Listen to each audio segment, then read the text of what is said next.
Greetings, programs. Welcome to Rationality from AI to Zombies, Chapter 31, Guessing the Teacher's Password.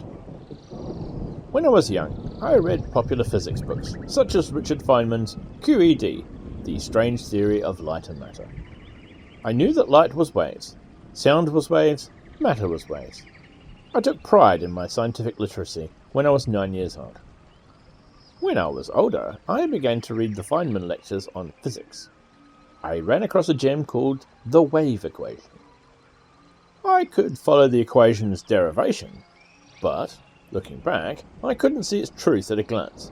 So I thought about the wave equation for 3 days, on and off, until I saw that it was embarrassingly obvious.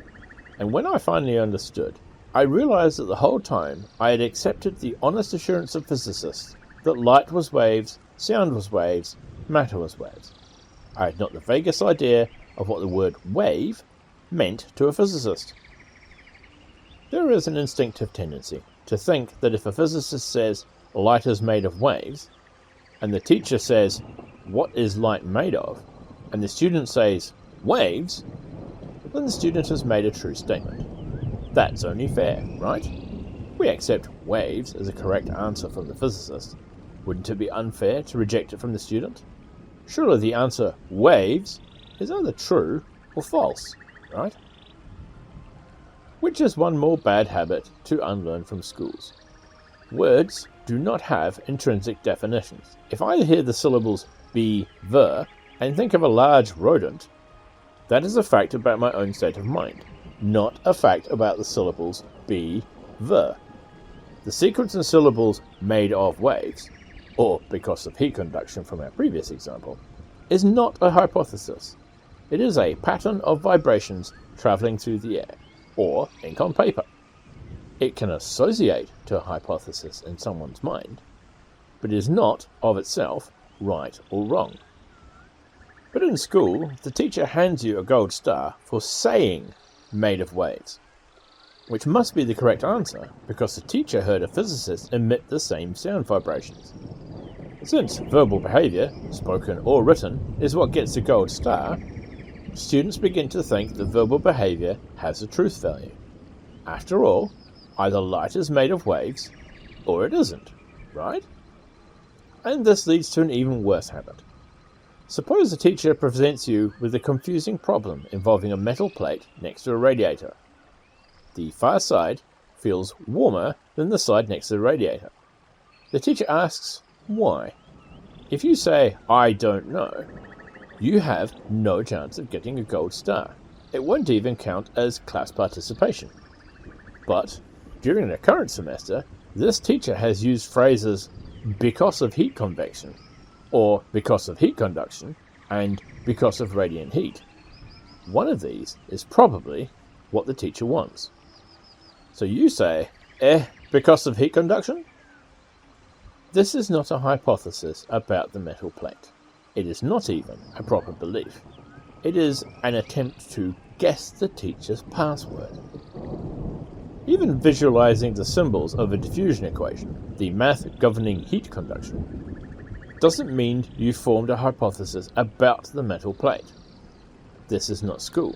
We are not testing your memory to see if you can write down the diffusion equation. This is Beigecraft. We are scoring your anticipations of experience. If you use the diffusion equation by measuring a few points with the thermometer and then trying to predict what the thermometer will say on the next measurement, then it is definitely connected to experience. Even if the student just visualized something flowing and therefore holds a match near the cooler side of the plate to try and measure where the heat goes, then this mental image of flowiness connects to experience. It controls anticipation. If you aren't using the diffusion equation, putting in numbers and getting out results that control your anticipation of particular experiences, then the connection between map and territory is severed as though by a knife. What remains is not a belief, but a verbal behaviour. In the school system, it's all about verbal behaviour, whether written on paper or spoken aloud. verbal behaviour gets you a star, or a falling grade. Part of unlearning this bad habit is becoming consciously aware of the difference between an explanation and a password. Does this seem too harsh? When you're faced by a confusing metal plate, can't heat conduction be a first step towards finding the answer? Maybe. But only if you don't fall into the trap of thinking you are looking for a password. What if there is no teacher to tell you that you failed? When you may think that light is Wokalixes is a good explanation, that Wokalixes is the correct password. It happened to me when I was 9 years old. Not because I was stupid, but because this is what happens by default. This is how human beings think, unless they are trained not to fall into the trap.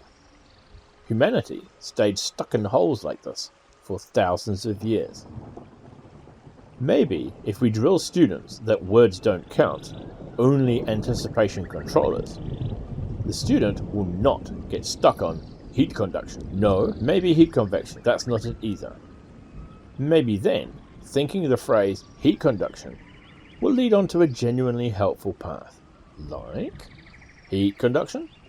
But that's only a phrase. What does it mean? The diffusion equation? But those are only symbols. How do I apply them? What does applying the diffusion equation lead me to anticipate? It sure doesn't lead me to anticipate the side of a metal plate further away from a radiator would feel warmer. I notice that I am confused. Maybe the side nearest just feels cooler because it's made of a more insulated material and transfers less heat to my hand. I'll try measuring the temperature. Okay, that wasn't it. Can I try to verify whether the diffusion equation holds true of this metal plate at all? Is heat flowing the way it usually does, or is something else going on? I could hold a match to the plate and try to measure how heat spreads over time, etc.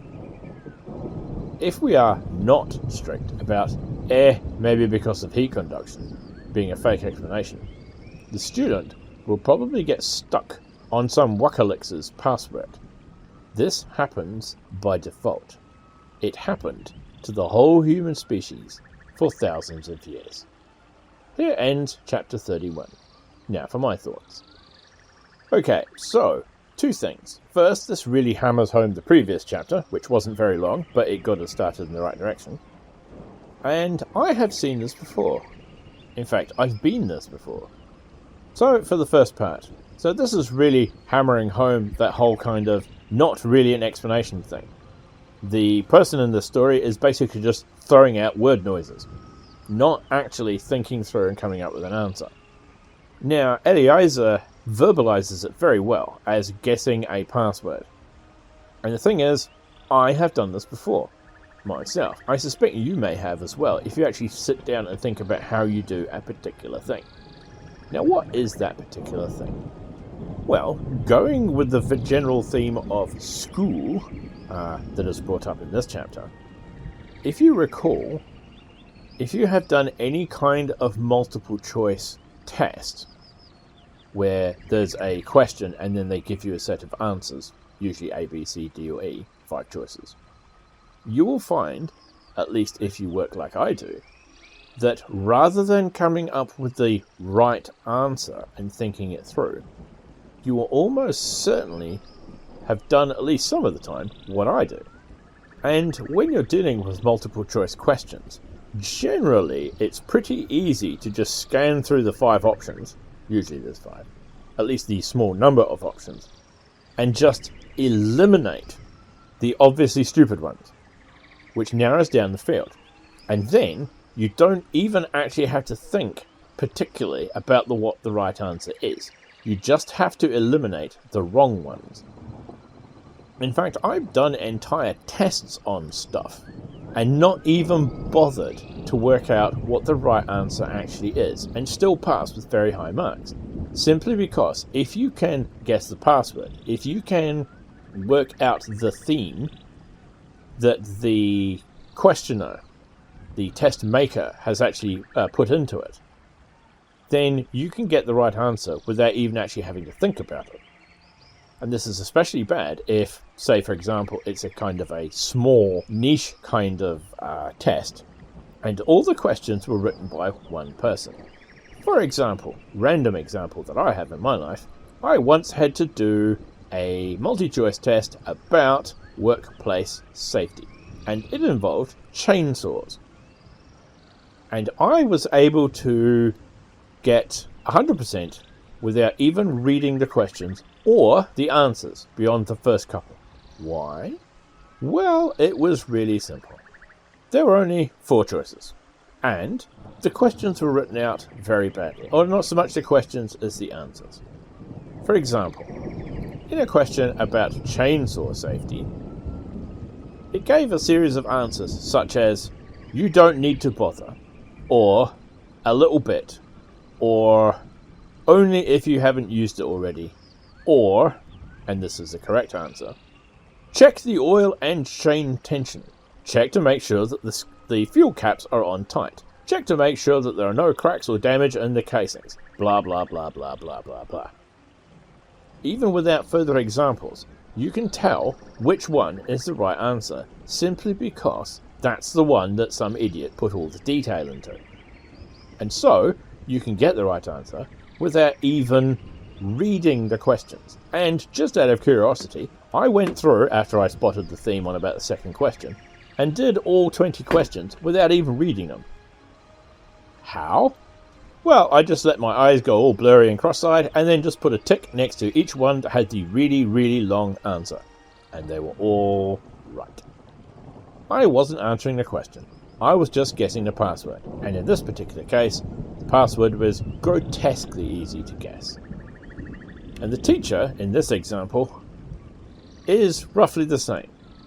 You're not trying to think through your explanation as to what's going on to come up with a plausible hypothesis. No. You know that the teacher has some obvious answer in mind, and you are trying to work out what that answer is. Not actually think through the problem and figure it out. No. Just to guess the password. And to be honest, on a personal note, this sometimes trips me up. Because a lot of the time when I'm trying to look for answers, I don't just have to look for the right answer. I actually have to work out what your vision of the right answer might be, and then try to find an answer that fits that. I'm a bit autistic, I guess. So I'm not just trying to work out the quote-unquote right answer, but how you see the world so I can work out what class of right answers you might actually have. It does make things a whole lot more awkward. What do you mean by that exactly? And a lot of the time, there isn't a person around to ask. You're just filling out paperwork. So yes, don't try to work out what the password is. Actually try and work out what the right answer is. But don't feel bad. We've all been doing this. In fact, our whole species has, for many thousands of years. But we have big brains. We can learn to do better. That's all for now. Tune in next week when I might have something interesting to say. Bye for now.